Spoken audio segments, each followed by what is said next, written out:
we're going to talk about something that a lot of people talked about dry firing. And one thing that we have talked about a lot is breaking that down even further, what we call micro drills. Mm-hmm. So today I'm going to be your student, and I want you to kind of show me a micro drill and how we would approach that. Yeah, so the first question to ask is, what are you trying to accomplish? Like, what are you wanting to work on? What do you want to get better? And usually people say, well, I want to get better at everything, and understand that, but some people, want to be able to draw the gun and shoot within a certain time limit, or get faster with the whole drawing and getting rounds on target. They're trying to reduce the amount of time it takes to do that, and so some people are trying to, get faster. So let's just say your goal is to be faster at getting shots off. I want to go fast, Ricky Bobby. Go fast.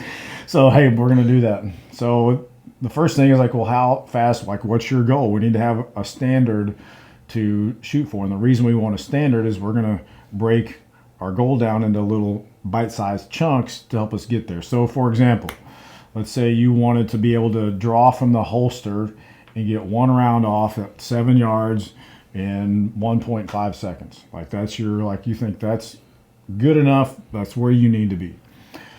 So instead of just practicing with a timer and just trying to be like from the very beginning of just trying to do everything fast in a second and a half, let's just break this down into chunks.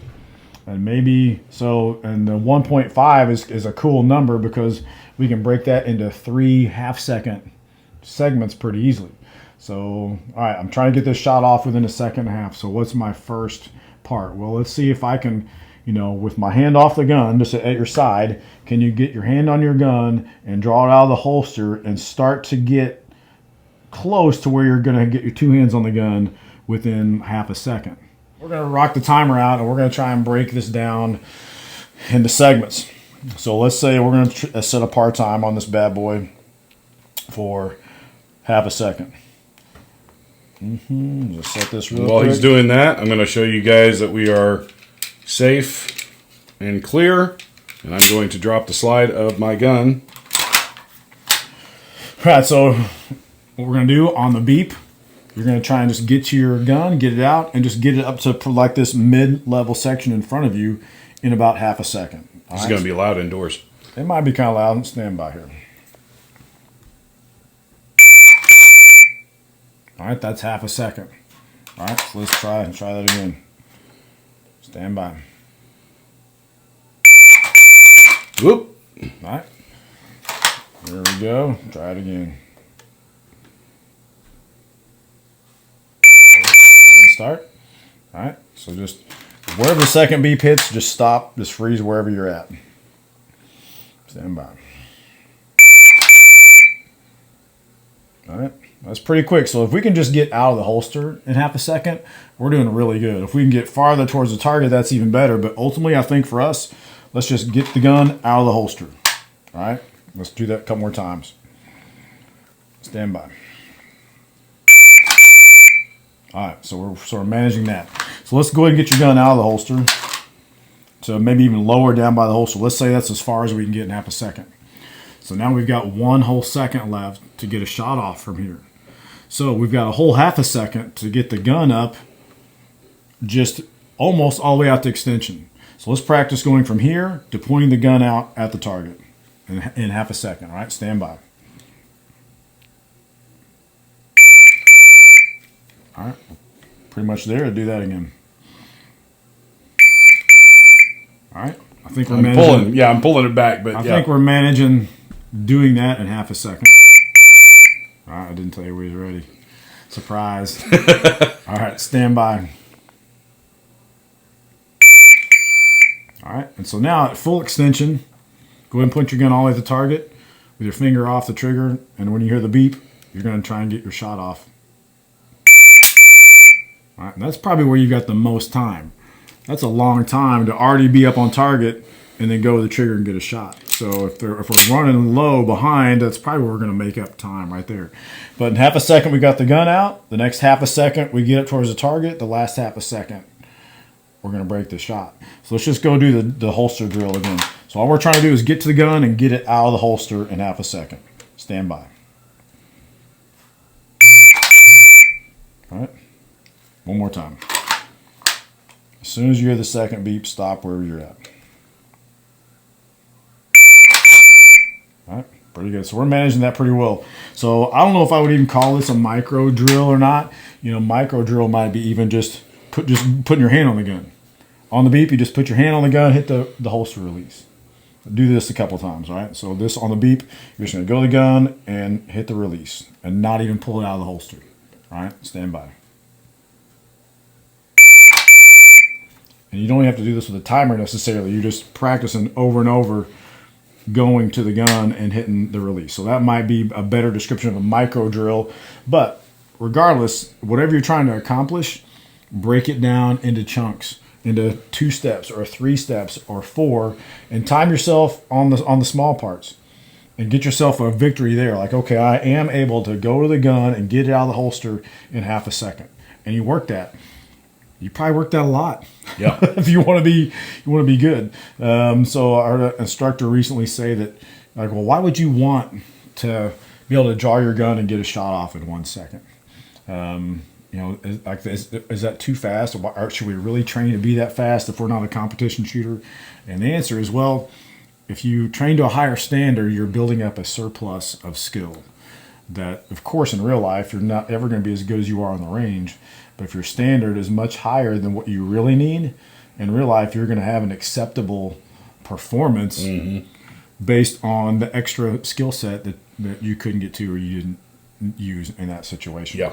So set a high standard for you. It's not that we're trying to teach you to be a competition shooter necessarily, but we want you to be able to smoothly do these things effectively. And so I'm a big fan of, I want guys to be good weapon manipulators and shooters more than I want them to be fast. But there is a component of building speed into your training that pushes you to be better. Once you set a standard, we did that with a student on the range today who had this girl had never shot with a timer. I said, just do this drill and draw your gun and shoot 1 time. And so on the beep, got a gun out, shot. It took 3.7 seconds. Said, all right, this time, let's try and eliminate some wasted time. Eliminate some wasted time. You can go to your gun a little bit faster. You can get 2 hands on the gun a little bit quicker. You can get to the trigger a little faster. The second time she ran it, it was like 2.2 seconds. And the timer, it kind of lets you, with a number, show you what your standard is. If you're not using a timer, you really don't know what your performance level is. You kind of know, but you don't really know. It helps to have a number to see that. And then you can push yourself like, all right, I wonder if I can do that a little bit quicker. So the timer is a tool. It's nothing we should rely on completely. If you are a competition guy, then yeah, you do. You're going to live and die by this thing.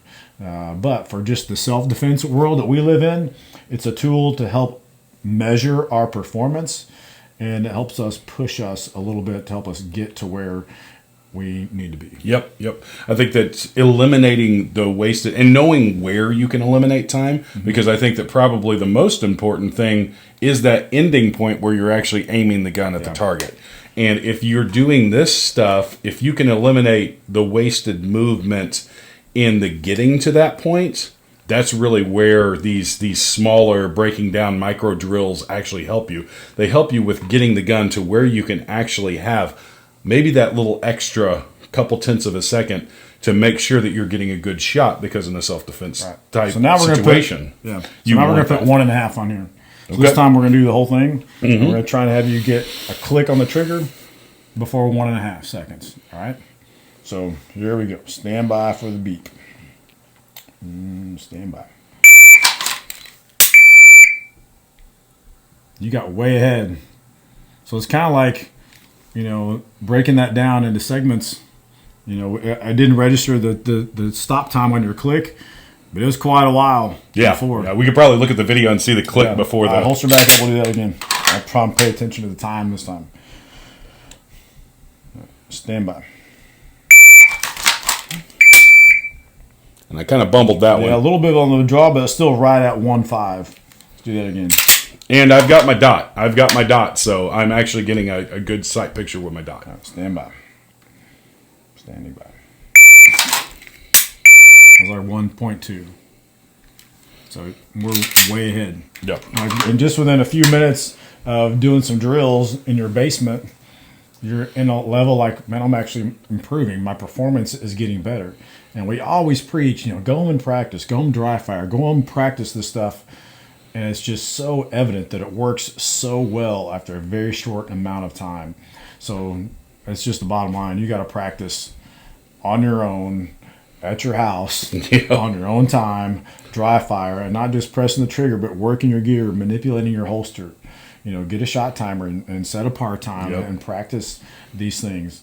And pretty soon, the skill's just going to start to flow. Yeah. Find those points in your house. Sometimes when I'm watching a movie, I'll make sure I unload my gun. Everything's good to go. And I'll pick points around the room to point my gun at and just work on those little micro drills, because from the waist up, everything's always going to be the same when you're shooting. So you should be practicing that stuff. When you're sitting down, you may be faced with a situation where you may be sitting down and have to draw your gun in real life. So all of that kind of practice is really important. Yep. So the shot timer we're using today, PACT, P-A-C-T, is the timer. It's real popular. It's real easy to work it, set par times, split times, all that kind of stuff. It's very simple to work.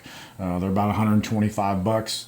It's probably one of the best timers out there. There's ones even more expensive than that, but very simple. It's a tool, put in your kit, put in your range bag, and have something. I've used shot timers. There's apps where you can use a timer on your phone.